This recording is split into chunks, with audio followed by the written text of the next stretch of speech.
Saya omongan dia nih, ini racun nih. Saya perintahkan Ibu Megawati besok pecat itu yang namanya. Siapa? Memang Ibu Megawati juga siapa? Loh, dia nggak ada apa-apa di mata rakyat. Perintah Ibu Megawati nggak pecat? ada, jangan dia dijadikan mitos. Sebentar, kita kembali ke... Anda sedang ngomong begitu panjang, masih ngomong juga. Tadi minta demokrasi. Ayo Bang Deddy, kita waktunya sudah tinggal sedikit lagi. Mbak, ini kan harus dijawab di ruang publik juga, ya kan? Baik. Jadi tuduhan itu, dia mengatakan... Siapa yang menuduh? Sebentar. Omonganmu tadi itu semua itu tuduhan, Bos. Tidak ada. Anies mulai lupa setelah kalah dalam Pilpres, aura politiknya hilang, lenyap. Karena bagi mereka, partai-partai ini, memang ketokohan dan figuritas Anies itu tidak bisa diandalkan juga, terbukti. Menurut saya, Anies adalah seorang pemimpin yang buruk. Rocky Gerung dalam sebuah kesempatan mengatakan bahwasanya hubungan Joko Widodo dan Prabowo itu sedang retak. Ginjalmu retak. Presiden 2029! Presiden 2029! 2029! Anies Presiden! Partai Modern siap untuk Anies! Jokowi, besok 20 Oktober ente selesai. Apa sampai situ? Enggak. Rakyat Indonesia masih belum puas. Kenapa? Sebelum Anda diborgol. Istri cerai, anak homo, terus mau lebaran sama siapa? Memang saya dalam percakapan offline sering ada saya dengar seperti itu pada orang-orang tertentu ya seringnya. Kita akan bahas sekarang ini tentang fitnah yang melanda Mas Wapres kita ya. Yang katanya Mas Wapres itu dulu punya akun namanya Fufu Fafa. Ya baik, assalamualaikum warahmatullahi wabarakatuh guys. Di sini menarik menurut aku guys. Ya, para pembenci Jokowi saling cakar, Faisal Assegaf dan ya Deddy Sitorus. Kok saling cakar ya para pendukung ataupun para pembenci Jokowi ya kan. Dulu sewaktu Pilpres mereka ini pendukung Anies dan pendukung Ganjar ya bersatu menyerang Prabowo Gibran. Sekarang mereka pula ya saling cakar. Gimana ceritanya nih guys ya. Oke, dan ada juga banyak ya video yang saya rangkum di sini. Pokoknya menarik-menarik. Jangan lupa tonton videonya sampai selesai dan langsung saja ya kita simak bersama-sama. Ini dia videonya. Menegaskan ada kuatnya hubungan Ibu Mega dan Mulyono. Kenapa? Mulyono. Pada akhirnya semua orang di PDIP mengatakan kami benci Mulyono, munafik dan lain-lain. Yang diambil itu adalah produk terbaik Mulyono. Orang dekat Mulyono, Pramono Anung, dan orang paling dekat Ibu Megawati. Ini saya harus luruskan nih pernyataan. Jadi realitas pilkada DKI saling serang jadinya ya. Terjadi di internal, kemandekan demokrasi di internal PDIP, akrobat di ruang publik. Kemudian rakyat sudah bisa simpulkan, Mulyono adalah Ibu Megawati. Dan Ibu Megawati adalah Mulyono. Rakyat apa kau sendiri? Kok bisa gitu? Saya mau menegaskan lagi, ini dikonfirmasi sama Ganjar. Jangan bawa nama rakyat lah, Sebentar dulu, rakyat individu boleh dong. Saya ya kan? gitu, jangan bilang sebentar. Anda yang suara besar sama saya. Bukan, saya nggak Ganjar kemudian menegaskan itu. Ganjar menegaskan itu. Segera copot Mulyono dari kader partai. Segera Ibu Megawati menyampaikan permohonan maaf. Saya juga mengatakan itu. Bahwa ini salah mengangkat petugas partai, kemudian jadi akrobat politik yang membuat rakyat bingung. Jadi nggak ada perpisahan. Ini senyawa. Saya ingin jelaskan. Kalau dia sebelum jadi berkepanjangan. Pertama dia bilang hanya karena di ujung, ya, hanya karena masalah teknis. Dia lupa yang menolak 3 periode itu siapa? Ibu IKN siapa yang sponsor? Megawati. Siapa yang pimpin kenaikan BBM? Siapa paling di garis utama untuk kebijakan IKN? Mana suara Ibu Megawati? Ya IKN kan bagus. Posisi Puan itu wakil Ibu dari Megawati adalah pemimpin partai politik. Puan itu mondar-mandir istana Teguh Umar untuk menegaskan tidak ada hubungan yang rusak di antara Megawati dan Mulyono. Kita kembali ke topiknya ya. Nggak mau kalah ya. Saya perintahkan Ibu Megawati besok pecat itu yang namanya. Memang Ibu Megawati juga siapa? Dia nggak ada apa-apa di mata rakyat. Nggak ada. Jangan dia dijadikan mitos. Sebentar, kita kembali ke topiknya ya. Topiknya pencalonan Anies ini. Antara bukan urusanmu. Oke, sabar Bapak-bapak. Ya. Tanganmu. Tahan ya. Oke. Siapa, Bang? Kamu dengan Megawati juga siapa? Oke, baik. Kita kembali ke topiknya ya Bapak-bapak ya. Saya hostnya nih di sini. Kita nonton aja ya. Tenang semuanya ya. Saya mau ke saya harus jawab nih. Pertama, saya sudah jelaskan banyak hal yang sangat bersifat konstitusional. Kita tolak. Itu kebohongan. Udahlah, jangan dipaksakan. Anda sudah ngomong begitu panjang masih mau ngomong juga. Tadi minta demokrasi. Ayo Bang Deddy, kita waktunya sudah tinggal sedikit lagi. Mbak, ini kan harus dijawab di ruang publik juga, ya kan? Baik. Jadi tuduhan itu, dia mengatakan. Siapa yang menuduh? Sebentar. Omonganmu tadi itu semua itu tuduhan, Bos. Tidak ada. Kalau saya merujuk kepada pernyataan Puan Maharani mengatakan hubungan ibu dengan Pak Jokowi selalu akur. Itu pernyataan Puan. Saya boleh bicara nggak? Ya, kalau akur ya nggak apa-apa. Satu-satu Bang ya. Ini penonton bingung nanti Bang ya. Satu pertama. Bang Kodari aja. Soal pemecatan Jokowi. Dipegang tangannya. Oke nih, saya diprotes. Soal pemecatan. Ya. Sudah DPP sudah mengatakan Jokowi bukan anggota lagi, ya, karena KTN sudah dikeluarkan dari partai. Emangnya perlu kita bilang ini kami sudah pecat? Gunanya apa? Ini bukan gerombolan anak-anak muda, Pak, yang nggak ngerti apa-apa. Ini politik. Berarti clear ya? Sudah clear banget. Lalu apa lagi? Ya, Mas Pramono Anung itu dipanggil untuk memecah kebekuan. Justru dia jalan tengah. Memecah kebekuan antara? Loh, karena ada yang tidak sepemahaman dengan calon yang kita ini. Mas Pram itu dipanggil. Yang bahagia siapa? Justru dia diangkat. Bukan urusanmu lah. Dia kan mengatakan senang sekali dengan proposal Ibu Megawati. Kan urusanmu. Justru Mas Pramono Anung itu terjadi kemesraan. Udahlah. Anda atau otoriter juga. Sebentar. Saya harus kasih kesempatan. Udah Bang, udah. Saya mau kasih kesempatan dulu. Bukan jelas saya mau mengatakan bahwa dengar dulu dong. Yang namanya Mas Pram itu justru dipanggil sebagai icebreaker untuk mencari jalan keluar dari kebekuan. Itu membuktikan apa? Demokrasi dong. Kalau tidak, itu tunjuk aja. Gak usah dipanggil.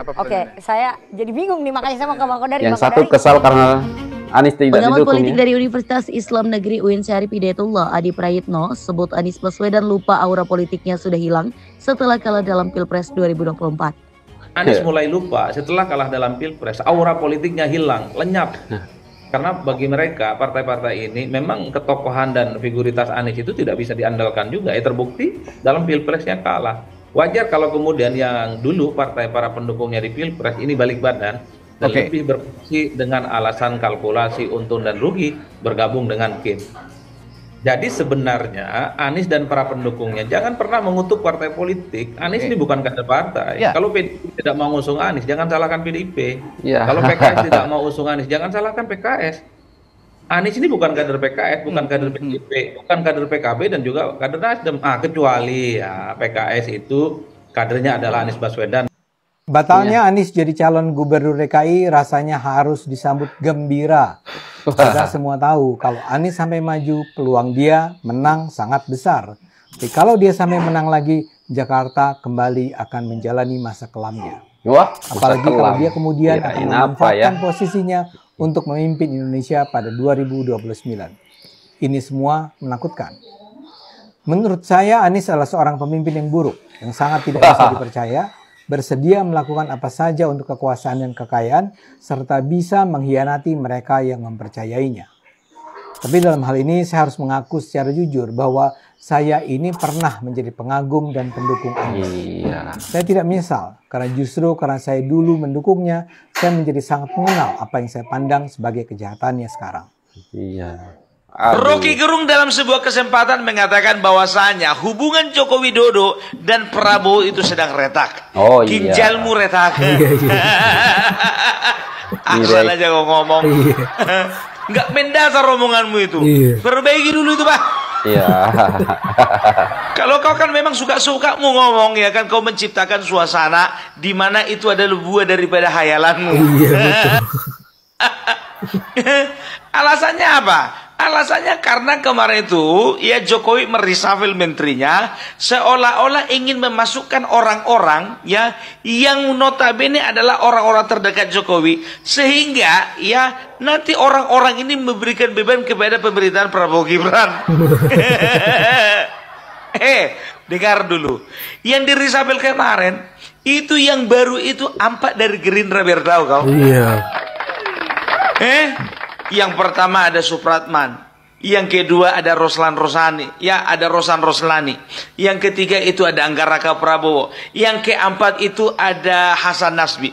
Itu semuanya orang Prabowo. Ya ngerti kau? Kalau misalnya dia memasukkan bukan orang Prabowo, baru kayak gitu alasanmu ada dasarnya. Ini enggak. Gitu loh. Contohnya misalnya, yang dimasukkan itu bukan orang kader PDIP. Dimasukin anak Pak D-nya. Dimasukin lagi anak Pak L-nya. Dimasukin lagi anak Bu D-nya. Dimasukin lagi anak dari tetangga mbahnya. Baru kok komentar. Ini udah jelas-jelas yang nggak kenalnya orang itu orang Gerindra. Kenalan dulu sama apa orang itu. Adapun reshuffle dilakukan ya adalah untuk memperlancar proses transisi kabinet itu. Nah, ini lucu nih ya. Presiden 2029. Presiden 2029. Presiden 2029. Presiden 2024 aja belum dilantik sudah mengarah. 2029 Anies presiden. Partai Modern siap untuk Anies. Partai modern. Waduh, banyak partai udah. Untuk menghadapi Pilpres 2029 Ini Anies kita siapkan. Presiden 2024 aja belum dilantik sudah. Kenapa? Besok 20 Oktober ini selesai. Apa sampai situ? Enggak. Rakyat Indonesia masih belum puas. Kenapa? Sebelum Anda diborgol. Waduh. Sebelum Anda pakai jaket oranye. Cocotmu ya. Kerusakan yang terjadi. Mulutmu yang rusak. Iya, sekarang dapat kemarin kita lihat dapat 1,2 hektar. Milihnya di Solo. Kenapa nggak milih di IKN kalau saya nggak IKN? Ya terserah dia lah, terserah Pak Jokowi lah milih di mana. Dekat kampungnya, dekat rumahnya, cari yang enak-enak. Yang harganya dahsyat, kenapa nggak milih di IKN sana? Yang dijadi kebanggaan dia saat ini. Ya kebanggaan kita juga, kau ya gak? Sekarang kita minta kepada rakyat Indonesia, kepada seluruhnya, ayo bangun bangsa ini dengan konstitusi yang benar. Ya. Jangan sampai mohon maaf kita diinjak-injak mulu nih, mau kapan bangkitnya? Kapan rakyat Indonesia mau bangkit? Kapan pemuda-pemuda Indonesia mau bangkit? Pendidikan saja susah, mahal. Pekerjaan saja susah. Yang tadi Bang Egi katakan mereka ke IKN lah mau kerja, ini susah untuk nyari pekerjaan di tempat-tempat yang bagus.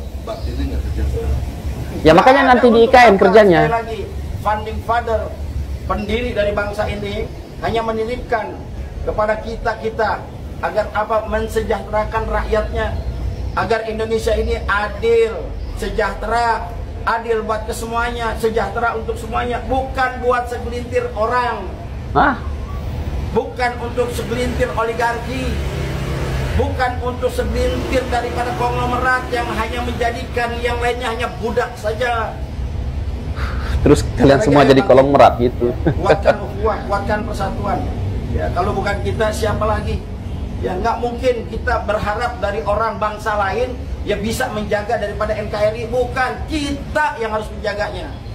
Kita yang harus kompak, kita yang harus bersatu. Indonesia merdeka karena persatuan. Lucu lah ya. Memang anak-anak abah ini lucu, semakin ini lagi nih lagi. Kasihan capres yang anaknya fashion designer homo, katanya seperti itu. Ada lagi juga komentar dari berita bohong lagi nih guys ya. Istri cerai, anak homo, terus mau lebaran sama siapa? Memang saya dalam percakapan offline sering ada saya dengar seperti itu pada orang-orang tertentu ya, seringnya. Nggak mungkin Gibran nulis seperti itu, nggak mungkin. Kepada keadaan kita tahu sifatnya Gibran ya. Tapi ketika ini dituliskan di medsos yang begitu sangat terbuka, siapapun bisa membaca, dan ini ditulis oleh seorang anak presiden, sangat-sangat tidak layak loh Mas Hersu. Benar bisa menempatkan dirinya dan tidak sepadan dengan usianya. Kalau ini 2019-2018 itu kan usianya sudah lebih matang lagi begitu. Sudah 5 tahun yang lalu atau 6 tahun yang lalu mungkin berarti sekitar usia 33-34. Tidak layak banget kalau dia tidak tahu situasi ini. Kemudian di situ juga ada lagi fitnah apa lagi? Pak Prabowo, tentara pecatan, cerai, anak melambai, pendukungnya radikal, partai koalisi nggak all out mendukung. Nggak mungkin ya Gibran nulis seperti itu ya. Selamat pagi semua. Nggak mungkin. Sudah sarapan belum? Hoax lah ini. Sarapan dulu. Biar ketika fitnah kita bisa melakukannya dengan penuh semangat. Kita akan bahas sekarang ini tentang fitnah yang melanda Mas Wapres kita ya. Yang katanya Mas Wapres itu dulu punya akun namanya Fufu Fafa. Fufu Fafa, Fefe Fofo. Fufu Fafa, Nah, ini Fufu kerjaannya Fafa. orang yang memang diperintahkan oleh sebuah kekuatan agar nanti tanggal 20 Oktober Mas Wapres kita batal dilantik. Setelah Mahfud MD memprovokasi rakyat dengan kata-kata seolah-olah Bapak Jokowi ingin mensabotase asik pelantikan Pak Prabowo ini. Iya Pak Mahfud, kenapa jadi Pak Jokowi begini mau sekarang? mensabotase pelantikan Pak Prabowo padahal di situ ada Mas Gibran anaknya. Ayolah, ketika para pembenci ini berbicara ya, sekalipun dia punya gelar profesor, doktor, insinyur, kiai, kalau di hatinya ada kebencian, maka otomatis dia langsung menjadi orang yang tidak pintar.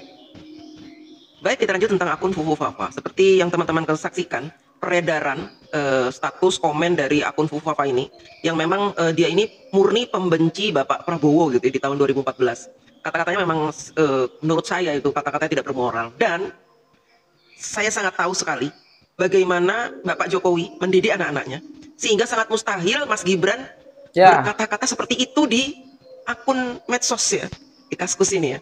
Sangat mustahil, kata-katanya kasar. Dan tidak ada Mas Gibran punya gaya seperti itu berbicara. Iya, nggak ada. Jadi nggak ada. waktu pertama kali akun ini saya baca, yang beredar di medsos Instagram, di Twitter, saya lihat ini mustahil sekali kalau ini Mas Gibran ya. Hanya saja saya belum menemukan bukti bahwa saya bisa membantah hoax ini. Nah, alhamdulillah pagi-pagi ini saya Ya, yang nuduh lah ya, harus teman-teman membuktikan. bahwa di antara sekian banyak komenan-komenan dari Fufu Fafa ini, ada beberapa komen ya yang menunjukkan bahwa 100% akun Fufu Fafa ini bukan milik Mas Wapres kita. Alhamdulillah. Baik, jadi Mas Gibran ini ketika ditanya oleh wartawan ini, beliau ini diam saja. Mungkin diamnya beliau ini tidak mau membuat gaduh. Biar saja ini mengalir saja, berita ini biar saja mengalir. Mas Gibran memang punya kebiasaan begitu. Ketika ada fitnah melanda beliau ini ya, maka beliau kan diamkan saja. Sampai di mana sih fitnah ini akan menyerangnya gitu. Dibiarkan saja, dibiarkan mengalir gitu kan. Dan tiba-tiba ditemukan komenan-komenan dari Fufu Fafa ini yang mengkomentari, atau kalau di kasus itu istilahnya mengquotes postingan dari seorang Kaskuskers juga ya. Jadi ada seorang Kaskuskers ini yang sangat membangga-banggai Mas Gibran. Katanya di tahun 2014 ya, katanya tuh hebat sekali ini anak Pak Jokowi ini Mas Gibran ini ya. Di usia 25 tahun sudah bisa menjadi CEO gitu ya, bla bla bla bla bla. Tiba-tiba si Fufu Fafa ini ya mengquotes tadi postingan tadi itu dengan kata-kata begini. Kenal lo. Kayak sewot gitu ya. Sewot ada orang yang menyanjung-nyanjung Mas Gibran itu. Kenal lo gitu. Dan di beberapa postingan asli dari Fufu Fafa, si Fufu Fafa ini mengatakan bahwa dia 6 bulan lagi akan punya momongan di tahun 2014. Dan kita tahu Mas Gibran punya bayi itu, Jan Etes itu, di tahun 2016. Dan ini otomatis langsung membantah bahwa akun Fufu Fafa punyanya Mas Wapres kita. Alhamdulillah. Selain itu, pemilik akun Fufu Fafa ini kadang-kadang ngomong lo. Terus yang waktu bicara bahwa dia akan punya momongan, dia bilang, aneh ente. Udah kayak orang Yaman ya. Jangan-jangan yang punya orang Yaman ya. Kena deh lo. Ya, itu dia ya guys. Ya memang kalau kita akun Fufu Fafa itu ya nggak mungkin lah Mas Gibran ya kan. Karena nggak karakter Mas Gibran bukan kayak gitu ya. Dia kalau Mas Gibran kalau dikata-katain suka ngejokes gitu ya, balas ya dengan jokes ya kita tahu lah ya kan. Tapi ini aku rasa memang aku yakin bukan Mas Gibran ya kan. Ini memang fitnah yang dilontarkan untuk Pak Wapres kita ya, untuk menjatuhkan beliau ya kan. Aduh ya, oke lah ya guys. Tapi yang bikin aku heran ya kan, Presiden 2024 belum dilantik ya, Anies sudah diteriaki untuk Presiden 2029. Padahal mereka tidak tahu ya, kalau nama Anies sebentar habis pemilu udah lenyap ya, nama Anies lenyap, hilang di telan bumi ya kan. Itu saja lah ya menurut aku ya guys. Nah, jadi kalian komen apa menurut kalian ya. Ya kalau kita lihat siapa namanya video yang pertama tadi ya, Faisal Al-Siegap dan siapa namanya tadi yang kader PDIP ya, saling serang ya, saling cakar ya kan. Berbeda ya tahun Pilpres ataupun waktu Pilpres kemarin. Mereka ini bergabung untuk menyerang Pak Prabowo. Sekarang mereka ini pula yang sering cakar ya kan. Waduh. Oke lah guys.